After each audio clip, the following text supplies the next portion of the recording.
ሰላም ሰላም፣ እንደምን ዋላችሁ? እንዴት አደራችሁ? እንዴት አረፈዳችሁ? ውድ ተመልካቾቼ ሰላም ናችሁ ወይ? እኔ ያለው እግዚአብሔር ይመስገን። እናንተ እንዴት ናችሁ? ሁሉም መልካም?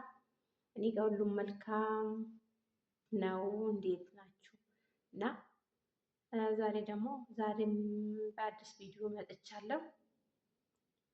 ቪዲዮዬን ላይክ፣ ሼር፣ ሰብስክራይብ እያደረጋችሁ አበረታቱኝ። በርቺ እናታችን እያላችሁ ቪዲዮውን ላይክ፣ ሼር፣ ሰብስክራይብ አድርጉ። ሰብስክራይብም አድርጉ እንጂ አበረታቱኝ፣ በርቺ በሉኝ እና በሌላኛ ወደ ጉዳይ ሲገባ ማለት ነው አንድ እህታችን አስቸጋሪ ወይ አስጨናቂ ነገር ይዛ መታለች። ራሷም ተጨንቃ ሰውም እያስጨነቀች መጀመሪያ ከሀገራችን ስንወጣ ጥንቃቄ ማድረግ የግድ ይላል። ያለኑ ወዴት እንደምንሄድ ወደ ሰው ሀገር ነው የምንሄደው። ኢትዮጵያ ውስጥ አይደለም። ወደ ቋንቋ ማናቅበት ሀገር ነው የምንሄደው። ተናግረን የልባችን አንደርስም። እያወቅን እራሱ መናገር አንችልም። ስለዚህ ቅድማ ጥንቃቄ ማድረግ አለብኝ። የራሳችን ጥንቃቄ ይሄ ነገር ከኢትዮጵያ ወደ አረብ ሀገር ወደ ስደት ስንመጣ ልክ ወረቀት ቪዛችን ትኬቱ ከተቆረጠ በኋላ ሂዱና ተመርመሩ ይባላል። ተመርምረን በማግስቱ ነው የምንሳፈረው። አንዳንዶቹ እንደውም ከሩቅ ከክፍለ ሀገር የሚመጣ ሰው እንደውም ያንኑ ቀን ተመርምሮ ያንኑ ቀን ነው የሚሳፈረው። ጠዋት ተመርምሮ ወደ ማታ ነው የሚሳፈረው። እኔ እንዴት ሆኖ ይሄን ያህል ቆይታ እሷ ይሄን ያህል ካወቀችው ሰው በአንድ ወር በሁለት ወር እርግዝናውን ያውቃል። እርጉዝ ነኝ አለችው። አሁን እርግዝናው እንግዲህ ብዙ ሰው ያጠራጥራል። ለምን ብዙ ሰው እንደማያጠራጥር አንደኛ ያለችው ሰው ቤት 7 ወር ሞልቻለሁ ብላለች። 7 ወር ሙሉ አንድ ችግር ከደረሰባት መናገር ግድ ነው። እንግዲህ ከሀገሯ ተመርምራ እርግዝና እንዴት እንዳልታወቀ አላውቅም። እንዴት አይታወቅም? እርግዝና ይታወቃል። ተሳስታለች ወይ ደግሞ አልተመረመረች ይሆናል፣ አይታወቅም እንጂ ምርመራ ግዴታ ምርመራ ካረገችው ምርመራ ላይ እርግዝና ያስታውቃል። እሺ ተመርምራ እንደዛሬ ተመርምራ ገብታ እንግዲህ ከባልየው ጋርም ግንኙነት አድርጋ በማግስቱም ተሳፍራም ከሆነ ይሄ እንግዲህ የራሷ ስህተት ነው። ጥንቃቄ ራስ ነው። ሁለተኛ ደግሞ ወር ሞላች፣ 2 ወር ሞላች፣ 3 ወር ሞላች፣ ለምን ዝም አለችው? መናገር ግድ ነው። ለአሰሪዋ ግዴታ እንዲህ አይነት አጋጥሞኛል፣ እኔ ባለትዳር ነኝ ልጅም አለኝ ብላለች። ባለትዳር ነኝ ልጅም አለኝ እና ተሳስቻለሁ እንደዚህ ሆኗል ብላ መናገር ግድ ይላል።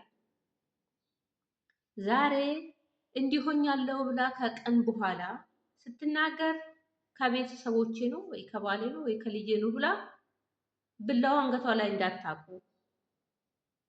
ይሄ በጣም ያስቸጋሪ ነው እና ይሄ የራሳችን እኮ ከኋላ ምን ይመጣብናል፣ ምን ይደርስብናል፣ ይሄን ደብቄ ይሄ የሚደበቅ አይደለም። እንጀራ አይደለም ዛሬ በልታ ዛሬ ኩፍ ብሎ ነገ የሚጠፋ እንጀራ አይደለም። ይሄ በጣም ከባድ ነገር ነው። ለህይወቷ ራሱ በጣም ከባድ ነገር ነው። ለምንድን ነው መናገር ማትቺ እህቴ? ይሄ ቪዲዮ ከደረሰሽ ቀጥታ አሳምኛት እንዲህ ብለሽ ንገራት።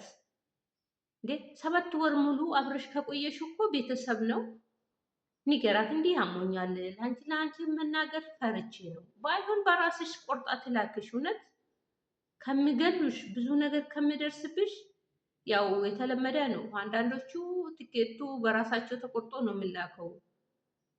2 ዓመት 3 ዓመት ሰርታ ትኬት ከራሳቸው ተቆርጦ የሚላከው። ይሄ ፈጣሪ የማይፈሩት ሀገር ነው። ይሄ ግፍ የማይፈሩት እሷ ጠዋት ተነስታ ተንደፋድፋ ቁርሳቸውን ሰርታ ቤታቸውን አጽድታ ምን ብላ ተደክማ ከጠዋት እስከ ማታ ደክመን ነው። ግን የነሱ የኛ ድካም አይታያቸውም። የነሱ ጥቅም የኛ ድካም ለነሱ ምንም መስሎ የማይታያቸው እና ግብ ስለማይፈሩ አንዳንዶቹም እንደዚህ ይምልካሉ። እንኳን አንቺ እንኳን ጥፋተኛ ነው። ጥፋቱ እንኳን ከራስሽ ነው። ቤተሰቦች፣ ሰዎች፣ አሰሪዎችሽ አይደሉም። ጥፋተኛ አንቺ ነሽ። ሌላኛ ደግሞ አንድ ከሳውዲ አረቢያ ብር ከኋላ ወደ ዱባይ የሚልኩት ለምንድን ነው ብሎ ተናግሯል። ይሄኛ ነገርማ ያንገባግባቸዋል እኮ በጣም ነው የሚያንገበግባቸው። በጣም ያንገበግባቸዋል። እነሱ ተኝተው ያንን ሁላ እቃ አጥበው የረመዳን ጊዜም ሆነ የሌላኛም ጊዜ አርብና ቅዳሜም ሆነ ያ ሁላ እቃ አጥባ የሽንት ቤት ሁላ የመኝታ ቤቱ ጽዳቱ ሁሉም ስታጸዳ ወይቺ ደክሟታል አይሉም። ግን የብራችን ጊዜ ግብግብ። አሁን እስቲ ምን አገባቸው? በውጭ ምላግ ነው በውስጥ ምላግ ነው? ጉልበታችን ነው። ሩዝ በልታ ቤተሰቦቹን ለቤተሰቦቹ ብር ለመላክ ነው ብለዋል። አዎ ይሁን፣ ችግር የለም። ሩዝም ሆነ የተገኘ በልቼ አዎ ቤተሰቦች ጋር ልካለሁ፣ እረዳለሁ። ግን እዚህ ጋር ማለት ነው የእኛ መብት ደግሞ መጋራት የለበትም። ይህ መብቴ ነው። ብሬን እኮ እስካገኘው ድረስ ጉልበቴን ደክሞኝ ያገኘሁትን ብር በፈለኩበትን ብልክ እሱን አይመለከተውም ነበረ። እሱ ይሄ ያንገበግባቸዋል። ሁሉም ያንገበግባቸው እናውቃለን። አንድ ሁለት ወር እላቸው ላይ ሲቀመጥ አንስቶ ለመስጣት እንዴት እንደምንገበገቡ ማንኛችሁ ታውቃላችሁ። ሁሉም እናውቃለን። እና ብቻ በጣም ይከብዳል። እና በመጨረሻ ማለት ነው ውድ እህቴ ለራስሽ ለህይወትሽ ጥንቃቄ አድርገሽ ተናገሪ። እና እቤት ከወለድሽማ ጭራሽም ከታወቀብሽም ይገሉሻል። እኔ እውነቴን ነው የምልሽ፣ በጣም ይከብዳል። እና ለማንኛውም ፈጣሪ ከአንቺ ጋር ይሁን። ደህና ዋሉ። መልካም ቀን። ቪዲዮዬን ላይክ፣ ሼር፣ ሰብስክራይብ እንድታደርጉ እንድታበረታቱኝ በትህትና ጠይቃችኋለሁ። በጣም እወዳችኋለሁ ውድ ወገኖቼ። ሰላም ዋሉ። መልካም ቀን